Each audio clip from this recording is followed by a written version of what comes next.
Hi everyone, Dr. Stewart here again.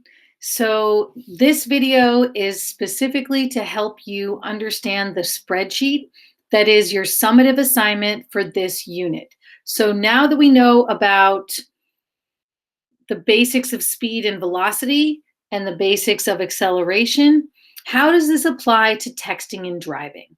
So how do we use physics and the equations of physics to be able to anticipate how fast you're going is going to depend on how far your car is going to travel. And we can anticipate then, are you going to hit somebody if you're texting and driving and you're distracted?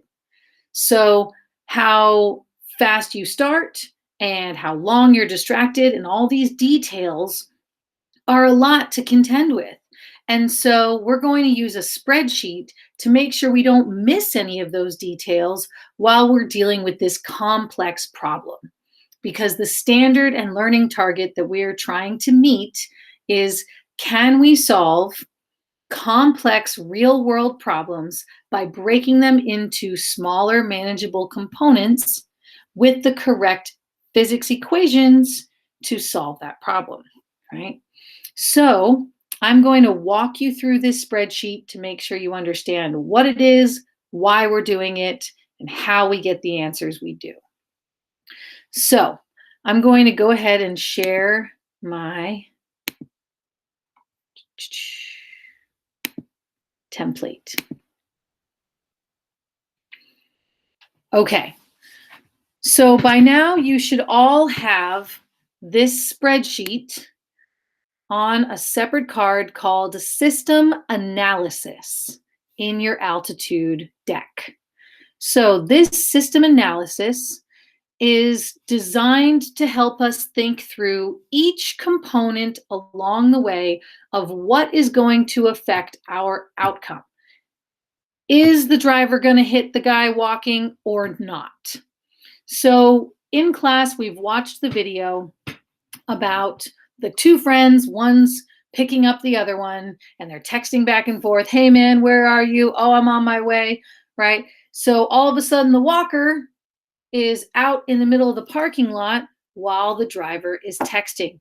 Is that driver going to hit the walker? Big question. Let's figure it out. So for this complex situation, we're breaking it down into its components. So the card all about ordering pizza was just to help you understand the idea that we take something that has many, many steps and we can break them into parts. So our first part is the distance while the driver is distracted. So the driver is full on not paying attention to the road and actually looking down at his phone texting. So how far is the car traveling while the driver is not paying attention? Well, to know that, we have to know two things. We have to know the velocity of the car. How fast is this car going in a direction? And time of distraction. How long is this person texting? So these numbers are in the video. So for your final summative assignment, how are you going to change this spreadsheet? Well, you have to watch the video and carefully look for those numbers to put in the proper numbers into your system analysis spreadsheet. So once you plug in the numbers, I'm just picking some random numbers here. So let's say we're driving 22 miles an hour. Okay, well, at 22 miles an hour, if you are, or sorry, not miles an hour, we're going in meters per second. I apologize. At 22 meters per second, and let's say the person was texting for 2 seconds, that means that while the person is not paying attention to the car is busy traveling 44 meters in that time. Now that number, if I change the speed, that number automatically changes. Hey, how did that work out? The beauty of spreadsheets and why we are using one. The beauty of spreadsheets is they're like preset calculators. And so In this box, notice up here in this function bar, it doesn't say 46. Instead, it's an equation. You are presetting an equation that the spreadsheet will answer for you in advance. And so, how did I get this equation? How do we make the spreadsheet act like a calculator for us? Well, first thing we do, I'm going to go ahead and delete this. Anytime you want a spreadsheet to do work for you, you press the equal sign. That says, hey, I want an equation here that you're going to answer. And then we're trying to figure out the distance while the person is distracted. So we're going to take the velocity of the car. Instead of putting 23, I'm going to click on this box. And automatically, this letter pops up, C4. How did that, where is this C4 coming from? Well, C is the name of the column and 4 is the number of the row. So that is the name of this box. So what I'm telling the computer to do is, it doesn't matter what the number is in here, take whatever this number is and then shift 8, which equals star. Star stands for multiply. So take whatever number is in this box and multiply it by whatever number is in this box. And so just by clicking on it, I'm telling the computer what box to multiply to what other box. So C6, because we're in column C and we're in row 6. Enter, boom, done for me. Great. So now, if I go ahead and change this number, the equation automatically changes too. So let's say the car was going 20 meters per second, and let's say I was only distracted for 1.5 seconds. I'm a fast texter. Well, that means, boom, it automatically changes. I've gone 30 meters. Now, we're going to think about the next thing that happens, the next section of our problem, which is distance while reacting. So, how far is the car traveling while I'm busy realizing that there's somebody in the road? Oh no, there's a walker in the road. What do I do about it? I better use my right foot and push on the brake. That thought process takes time. Meanwhile, the car is still moving. So how far does the car move while I'm busy thinking about pushing on the brakes? I haven't actually done it yet. I'm just noticing the problem, processing that there is a problem, and deciding to use my right foot to do something about it. So while my brain is busy doing that for 0.8 seconds, the car has been busy traveling 16 meters per second. How did that number arrive? Same way. Look up here. I already coded this. I said take C12, the velocity the car is traveling, and multiply it by the time I'm busy reacting, C14. So the spreadsheet will automatically pump out a number for you. Awesome. Now we get to the part of the spreadsheet where you have to add some of this coding yourself. So the car is still traveling at 20 meters per second. And that's because I haven't actually pressed on the brakes yet. I'm about to, but I haven't done it yet. Now, the velocity after braking, well, I'm trying to come to a complete stop, right? So dead stop would be 0 meters per second. And then we get to this deceleration of braking. Now, your box right now is probably empty. And you're like, hey, how did you get that -8? This is where there was a Desmos activity for you to do about calculating braking. And so here was the activity. And so we were looking at these vehicles and figuring out, which vehicle is which? Well, I see that they all start braking, but this race car up here seems to come to a stop sooner than the regular car and even sooner than the truck. So, which one is which on this graph? Well, I can tell you that the truck goes farther. So, if the truck goes a longer distance to brake, and distance is my y-axis, then the truck is vehicle A because they're all going up and then they all brake. And as they brake, one vehicle stops traveling up this graph pretty quickly, right? Vehicle C, this line here, it's like the brakes get put on and almost instantly, in like maybe less than a second, the car is stopped. So a straight line means stopped. We've got a red line, they brake, they're still traveling, and stopped. But this last one, the truck, it's still going distance. Finally, it's at a stop. And so what does that look like in terms of equations? Well, Desmos. I don't expect all of you to be super good at figuring out how or why these numbers are exactly the way they are, but I do need you to do your Desmos assignments because that's how we get to a place where we know what's going on. So I understand not everybody knows every piece of Desmos, but please give it a try because the nice part about it is when you complete the Desmos assignment, and you get all the way to the end, it gives you the answer for the next piece of our spreadsheet. So, where do we go from here? We are going to use the equation that Desmos gives us to figure out how far the car travels in our scenario. So, first things first, we need to figure out what we're driving.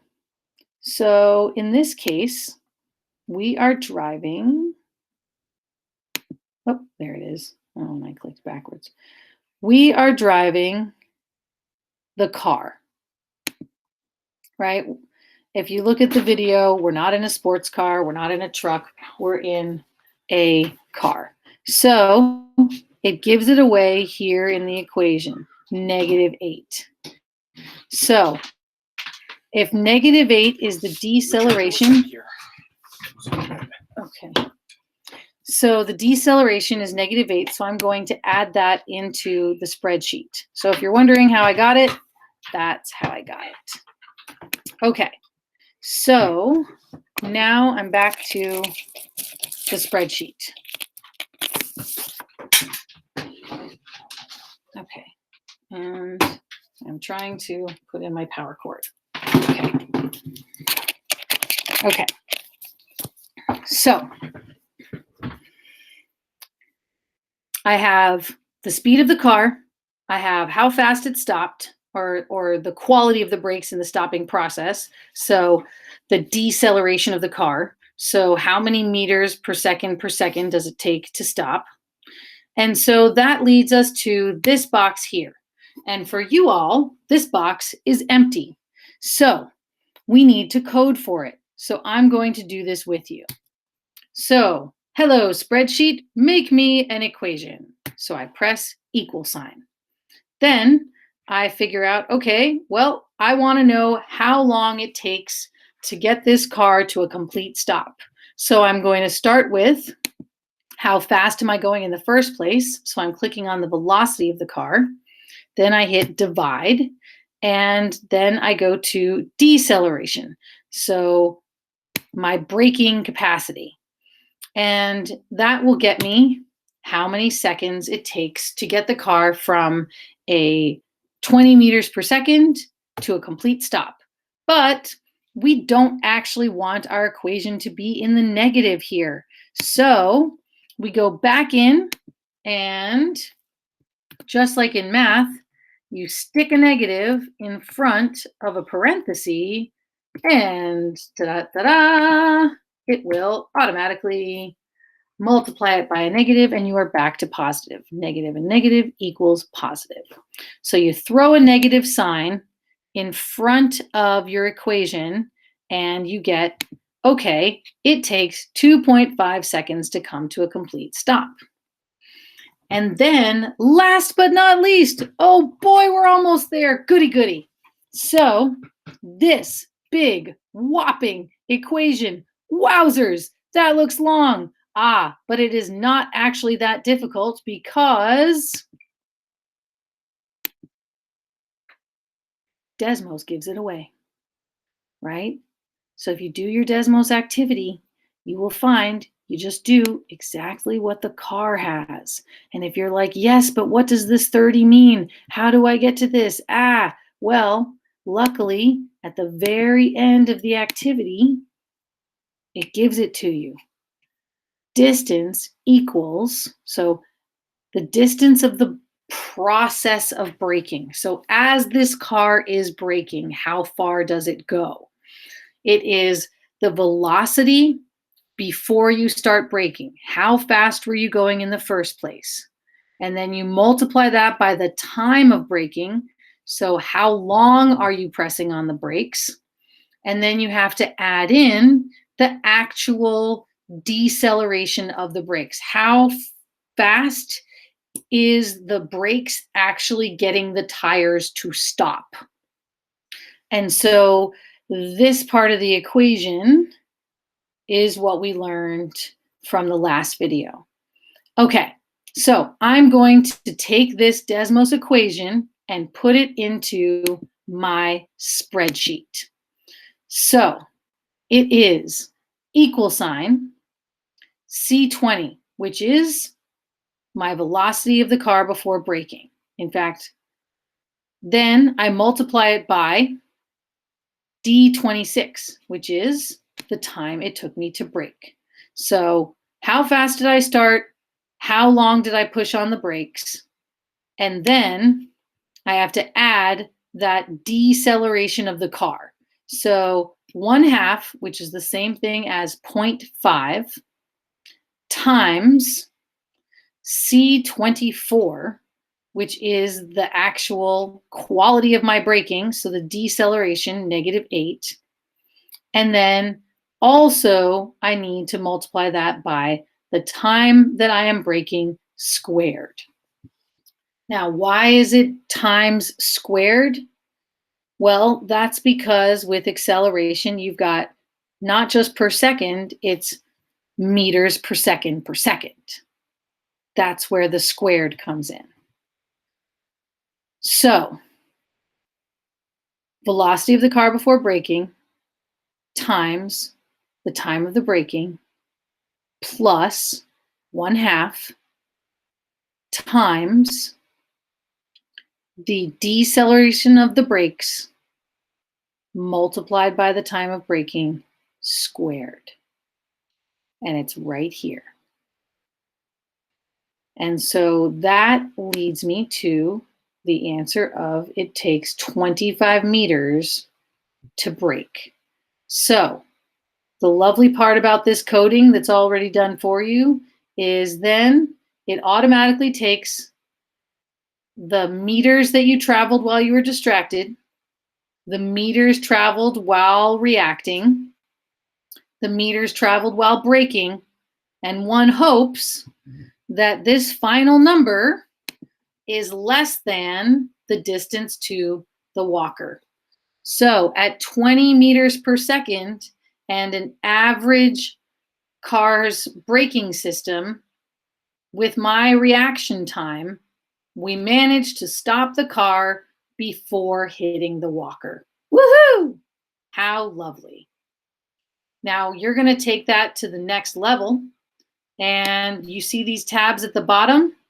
You have some different examples. So if a driver was totally alert, how would you change your numbers? Pick a velocity, any velocity. 40 meters per second, 10 meters per second, You go ahead and you put whatever you like.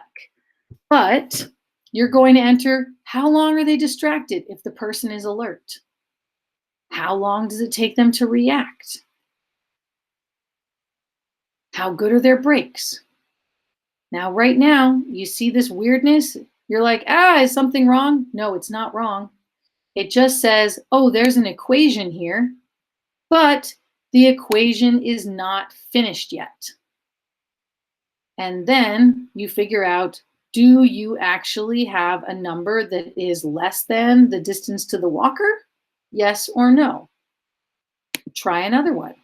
If the driver was super distracted, you can pick the scenario. Are they drunk? Are they high? Do they have a kid screaming in the back seat? Are they eating a sandwich? Are they putting on makeup? Are they doing all four of those things at once? And how do the numbers change? So that is your summative piece of this assignment, is manipulating this spreadsheet for each of these different scenarios. And that catches everyone up to where we are now. So hopefully that all makes sense. I know it was long, but I hope that we got to a place where everybody at least is on the same page. So thank you for watching. I hope that you are doing it along with me, and I hope that this helps complete your project. All right. Best of luck to you all. I will see many of you again on Wednesday. So have a great night. Bye.